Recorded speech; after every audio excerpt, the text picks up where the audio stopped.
अस्सलाम वालेकुम व्यूअर्स, मेरा नाम डॉक्टर वर्दा कमर है और मैं जियो हस्पताल बेदिया रोड लाहौर कैंट में कंसल्टेंट गायनेकोलॉजिस्ट हूँ। आज मैं पीसीओज़ के बारे में बात करूँगी। अगर आप हमारे चैनल पर पहली बार आए हैं तो चैनल को सब्सक्राइब कर लीजिए, प्रोग्राम को लाइक कर लीजिए और बेल आइकन दबाना मत भूलिए ताकि हमारी हर नई आने वाली वीडियो आपको बर वक्त मिलती रहे। आज का हमारा टॉपिक है पीसीओज़ और पीसीओडी। पीसीओज़ एक ऐसी बीमारी है जिसमें हार्मोन्स का तनासुब बिगड़ जाता है। अगर ये बीमारी सिर्फ अंडेदानी या ओवरीज तक महदूद रहे तो पीसीओडी कहते हैं, और अगर ये जिस्म के बाकी हिस्सों को भी मुतासर करने लगे तो पीसीओज़ कहते हैं। आम ज़ुबान में इसको पानी की थैलियाँ बोला जाता है। हमारे दिमाग से एक हार्मोन निकलता है जिसे ल्यूटिनाइजिंग हार्मोन या एलएच बोलते हैं। ये माहवारी के 14वें दिन अंडेदानी पर असरअंदाज होता है और अंडेदानी यानी ओवरी में फॉलिकल फटता है और अंडा रिलीज़ होता है। इसे ओवुलेशन बोलते हैं। अगर हमल ना हो तो 14 दिन के बाद पीरियड्स आ जाते हैं। पीसीओज़ में एलएच की मिकदार बहुत ज़्यादा बढ़ जाती है जिसकी वजह से अंडेदानी से अंडा रिलीज़ नहीं होता, जिसे हम एनओवुलेशन बोलते हैं। पीरियड्स आने की वजह से बच्चेदानी के अंदर की दीवार भी मोटी हो जाती है। एलएच के साथ साथ इंसुलिन की मिकदार भी बढ़ जाती है, ख़ास तौर पर उन औरतों में जो मोटापे का शिकार हैं और पेट पर बहुत ज़्यादा चर्बी मौजूद है। इसके अलावा मर्दाना हार्मोन्स यानी एंड्रोजन्स भी बढ़ने लगते हैं। औरत में मर्दाना हार्मोन्स बहुत मामूली मिकदार में मौजूद होते हैं, लेकिन पीसीओज़ में इनकी मिकदार भी बढ़ जाती है, जिसकी वजह से चेहरे पर बाल आना, ऑयली स्किन और वज़न बढ़ने की शिकायत होती है। पीसीओज़ बहुत ज़्यादा कॉमन है। अगर आप गायनी क्लिनिक में बैठे हों तो हर तीसरा या चौथा मरीज़ पीसीओज़ का मरीज़ है।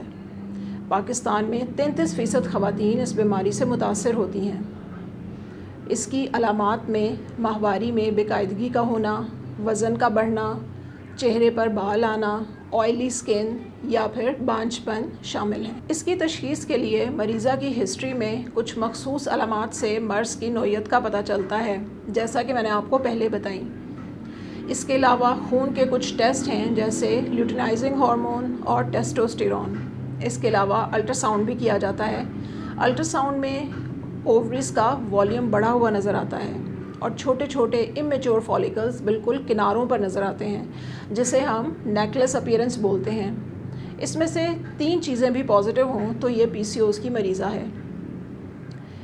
पीसीओज़ की वजूहात में एक तो जेनेटिक फैक्टर्स हैं जिनके बारे में अभी तक वसूख से कहना मुश्किल है, लेकिन ये देखा गया है कि अगर किसी औरत में पीसीओज़ हो तो उसकी बेटियों में भी पीसीओज़ होने के चांसेस होते हैं, या अगर एक बहन को पीसीओज़ की तकलीफ़ है तो दूसरी बहन को भी हो सकती है। फिर दूसरा एनवायरमेंटल फैक्टर्स हैं जो कि हमारे ख़ुद साख्ता हैं।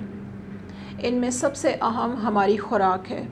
जितना भी जंक फूड, पैकेज्ड फूड या फ्रोज़न फूड खाया जाता है, इसकी वजह से ओवरीज पर बुरे असरात पड़ते हैं। इंसुलिन बढ़ती है। इंसुलिन के बढ़ने से मेल हार्मोन्स की मिकदार भी बढ़ने लगती है। हमारे यहाँ ख़वातीन में एक्सरसाइज का कोई कॉन्सेप्ट नहीं है। वज़न बढ़ता चला जाता है। वज़न बढ़ने से इंसुलिन रेजिस्टेंस मज़ीद बढ़ती है। फिर हमारे सोने जागने का कोई पैटर्न नहीं है। स्लीप पैटर्न में बेकायदगी से भी हार्मोन्स डिस्टर्ब होते हैं। इसके इलाज में सबसे ज़रूरी लाइफस्टाइल मॉडिफिकेशन है। प्रोसेस्ड फूड, जंक फूड और पैकेज फूड को छोड़कर ऑर्गेनिक डाइट की तरफ आना होगा। ऑर्गेनिक डाइट का मतलब कुदरती ग़िज़ा है। कार्बोहाइड्रेट्स यानी रोटी, मैदा, चावल और मीठे को कम करें। चिकनाई को अपनी खुराक में कम करें। प्रोटीन्स की इंटेक बढ़ाएं, जैसे अंडा, कीमा, दालें और फलियाँ।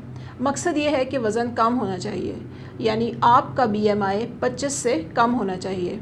एक्सरसाइज को अपनी ज़िंदगी का हिस्सा बनाएं। रोज़ाना 30 से 35 मिनट के लिए वर्जिश ज़रूर करें। आप ब्रिस्क वॉक कर सकती हैं। अगर सहूलतें मौजूद हैं तो जिम जाएं, स्विमिंग करें या साइकिलिंग करें। माहवारी की बेकायदगी के लिए कुछ अद्वियात मौजूद हैं। इसके अलावा मायोइनोसिटोल और ग्लूकोफेज के बहुत हौसला अफजा नताइज देखने को मिले हैं। जो ख़वातीन पीसीओज़ की वजह से बांझपन का शिकार हैं, इसके लिए भी कुछ अद्वियात मौजूद हैं जो कि डॉक्टर आपको आपकी अलामात देखकर और मुआयना करके तजवीज़ कर सकता है, जिसमें क्लोमिफेन, लेट्रोजोल और कुछ इंजेक्शंस शामिल हैं। اگر پی سی اوز کا بر وقت علاج نہ کیا جائے تو مستقبل میں خدا نخواستہ بچہ کا cancer, high blood pressure, sugar, دل کے امراض اور چھاتی کا کینسر جیسے مرض لاحق ہو سکتے ہیں۔ ویئرز، اس کے ساتھ ہی آج کا ہمارا پروگرام مکمل ہوا۔ مجھے امید ہے کہ آپ کو یہ پروگرام پسند آیا ہوگا۔ اگر آپ کو ہمارا یہ پروگرام پسند آیا ہے تو اسے لائک کر لیجئے، چینل کو سبسکرائب کر لیجئے اور بیل آئیکن دبانا مت بھولیے تاکہ ہر نئی آنے والی ویڈیو آپ کو بر وقت ملتی رہے۔ اس کے ساتھ ہی آپ ڈاکٹر وردہ قمر کو اجازت دیجئے۔ اگلے ہفتے ایک نئے عنوان کے ساتھ آپ سے ملاقات ہوگی۔